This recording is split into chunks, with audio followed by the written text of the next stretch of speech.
Hello, thanks for joining me. Today, I want to show you something that you may have seen on Instagram. I haven't made a video about this yet just because I haven't really been doing much with it. But this is my Team Associated DR10 drag car. This is a pretty nice car actually right out of the box.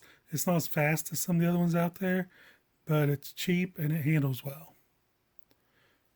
Really, I haven't done much to this car right here. I did paint the bumper and the grille in the front silver. This comes purple. Just didn't look very good to me. And the stripes for the side of it came in black. I made these on my vinyl with my vinyl cutter, and I think they look a lot better on the car. And I tinted the windshield kind of this pinkish color. A lot of the old gassers and stuff, you look back at the old pictures, would have tinted windows like this, and I thought it was just kind of a cool touch. Give you a little look around the car here. The reason I'm showing you this is because I bought this just to kind of play around with, but I've decided it's time to get serious about it and do some upgrades to it. Let me show you what's underneath the skin here. So right here so far for now is still the stock body.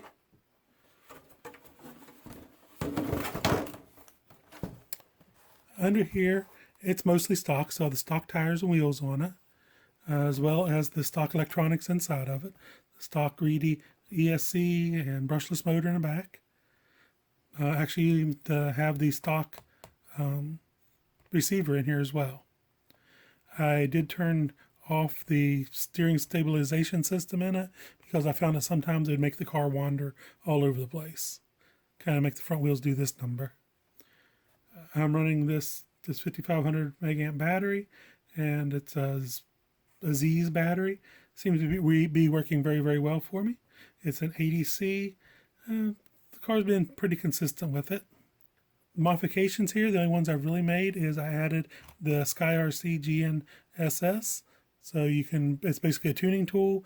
It helps you track your times to see if you're consistent and roughly how fast the car is. And I also added in the rear, see if I can get a good angle on it here, a rear sway bar.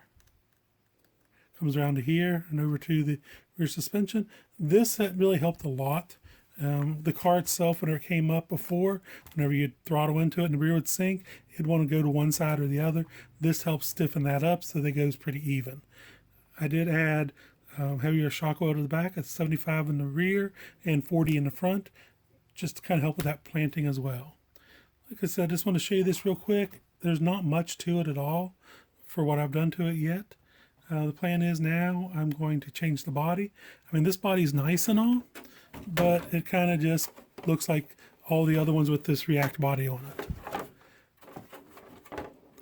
I got this car whenever Amy and Hobbies had it on sale, and I do not regret it in the least because I have had a lot of fun with it, but now I want to go faster and faster and faster.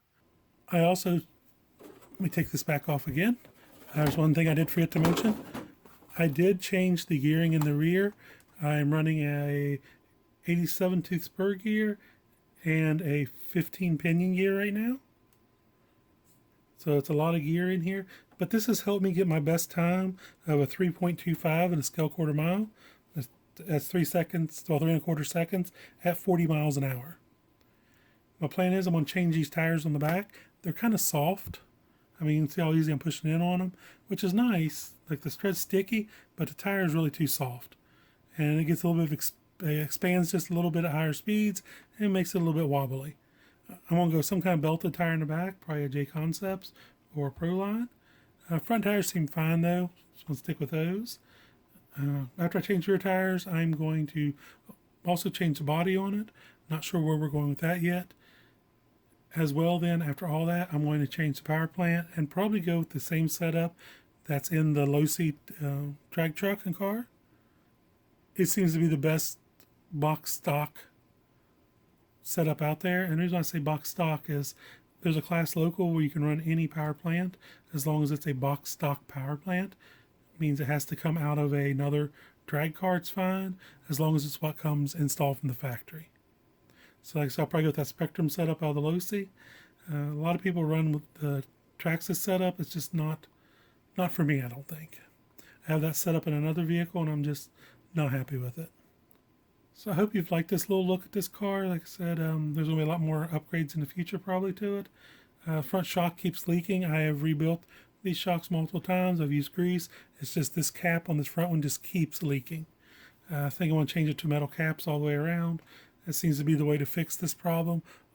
Most metal bodied shocks anymore come to cheap plastic caps, and they seem like they always leak. Oh, where I was speaking of that GNSS, let me show you real quick here. This is like what one of the screens will look like from it. It gives you your acceleration g-forces and your speed, how it builds over the run. As you can see right now, I mean, she leaves hard and then starts falling off a little bit in acceleration, which is expected, but the speed keeps climbing. I would like to have this car hitting about 50 miles an hour in the quarter. More than that is just a happy bonus. So please stick around. Like I said, there will be more with this car. I hope you've enjoyed this little look at it, and please stay tuned. Let's see how fast we can actually get this little car going without putting a lot of money into it. Thanks for watching, and until next time, happy RCing.